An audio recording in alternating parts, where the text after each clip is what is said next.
I ran away from my problems and came to Paris. But I ended up having the biggest fight with my sister that ended up in tears. On the bright side, the many conversations we had afterwards taught me why our 20s and 30s feel impossible. Hello, this is Eugen. I'm a management consultant based in Boston. The truth is, I was really struggling at work. I felt like I was just going after one thing, then another. And as days went by, I started to feel a little incompetent and a little unwanted. Why is it so hard to find a project I want? What's going on in this economy? Why am I begging for work? So I was using this vacation time as an escape. And truth be told, it was a great idea to meet my best friend, my younger sister, who flew from Korea for our annual sister trip. I started this trip with the same mindset I bring to everything. Optimize it. Efficiency, yeah. Time to create another content. This is me trying to film how to not have a jet lag after an international flight. The problem my sister had was, Eugen, why are you always working? Can't you just be happy here? You're on vacation. You are in Paris. She had a point. This is something we've been talking about lately. Why does it feel so hard to be happy these days? In this video, let's talk about why we're feeling this way, what we can do about it, and the one realization that completely changed how I think about success. Here's the brutal truth about why our generation is struggling. And if you've been watching, you probably know a few struggles that I feel. Adulting is not easy. I think I get in the mindset of feeling behind in where I am in life and what I don't have. No life partner, no kids, and just me. And it's a vicious cycle. I get it. Comparing yourself is the enemy of happiness. But the thing is, we're wired that way, and I can't help it. Growing up in Korea, there's even a word for it, 오지랖. And 오지랖이 넓다 literally means being a little too interested in everyone else's business and sometimes offering unsolicited advice. For instance, 유진아 그런 식으로 하면 결혼 못해. Which is someone telling me, like, Eugen, if you act like that, you're not gonna get married. Where I grew up, it was normal to know what your neighbors were up to, how their kids were doing in school, and who just adopted a cuter cat. Korea is very compact, and when I moved to the US, it felt different. Because here in the US, we're also busy in our own problems. But that didn't stop me from comparing myself anyway. In my early 20s, I was actually obsessed with Forbes 30 Under 30. I actually saved each year's list, studying the patterns, wondering what it would take to get there. How do I win this award? I literally had an Excel spreadsheet of all the winners by industry, age, and background. I was 23, trying to reverse engineer success from a magazine list. And by the way, why is it always 30? Why not 33 or 40 or 50? It's so arbitrary, but it shapes our expectations. And that's the problem. Happiness equals reality minus expectations. When your expectations are unrealistic, even a perfectly good life can feel like a failure. In my teens, I had pure hopes and dreams. You have so many ideas on what you want to be when you grow up. You bookmark all the countries you want to visit and all the fascinating dishes you want to try. And every year in my 20s, I still had hope. I chased for that promotion, that degree, that new job, or something fancy that felt like a nice stamp of approval.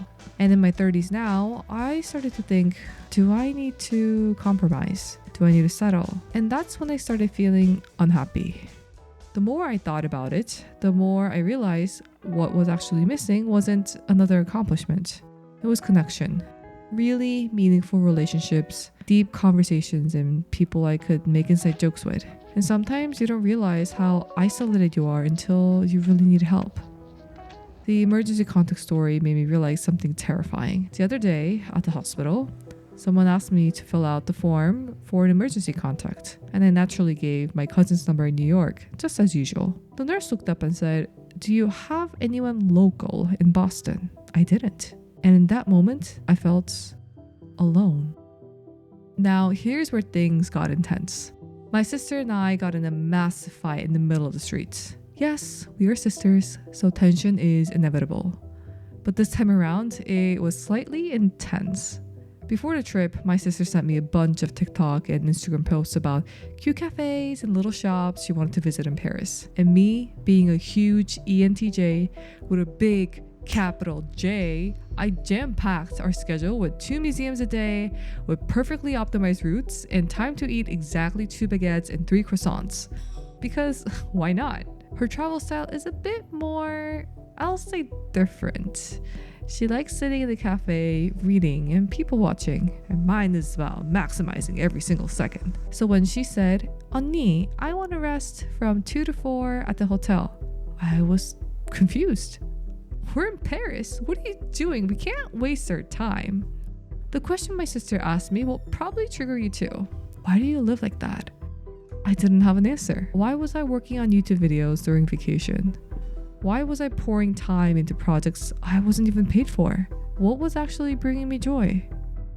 After our fight, my sister and I went our own separate ways for hours. No texting, no sharing location. We had an evening cruise dinner booked, and I was genuinely scared that both of us wouldn't show up.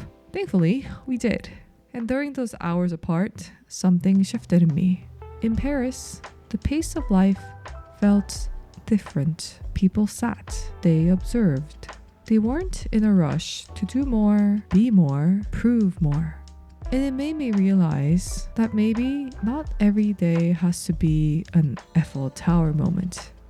Sometimes boring is good, because boring means nothing terrible is happening.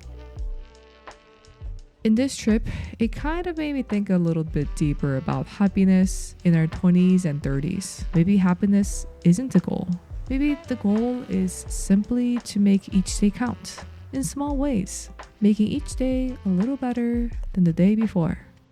I started thinking of it like becoming more fluent in the language of life, knowing how to handle insurance calls, legal documents, extreme stress, and uncertainty. And gosh, I can't believe that it's already been half of 2025, so this is a natural checkpoint for us. I invite you to think about how the past 6 months have been and how you want the next 6 months to be. After that conversation with my sister, I realized I'd been asking myself the wrong questions. Instead of, am I successful enough? I started asking, question number 1 is, am I learning something new? I figure instead of being afraid every day of being replaced by AI, I might as well learn as much as I can about it. The second question I ask is, did I give myself time to breathe? I am very guilty of doing this. I stack my calendar back to back, sometimes multiple things, even multitasking. But one thing I learned from a dinner with a partner was that he takes mindful breaks during workday. We're not machines. So I want to be very intentional in soaking in the moments that I have with people when I breathe. Last but not least is, am I actually connecting with people? And one thing I just started doing more is saying happy birthday. I was reminded the beauty of doing this when I received many happy birthday messages this year, including the one from a client many years ago. I initially thought, oh my gosh, is he going to give me a job? Woohoo! But turns out he just wanted to say hi. And that was actually kind of refreshing. We just talked about some of the AI tools that we were using, how he started a YouTube channel, and shared how different life was in the new cities we ended up in. And as I take a stroll here in Paris, I want to invite you to reframe how we look at 20s and 30s. Yeah, it's been rough. And sometimes life doesn't get easier. Once I started accepting that, I became less rigid and more fluid.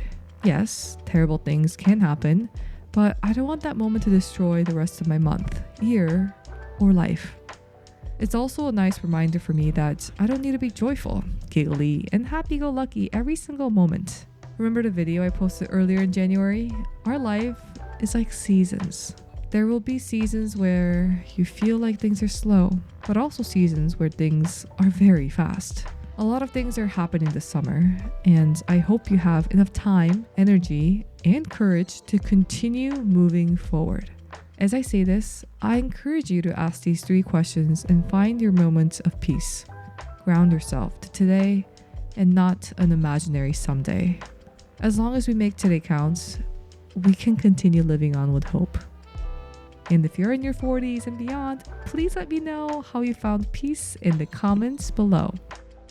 Thank you so much for watching, and remember to come back to my next video topic on... Let's go! It's time to be the GOAT. It's time to enter God mode, man, let's get it going. I wanna be the greatest, energy is overflowing. I know I'm stoking the fire, my desire's taking over.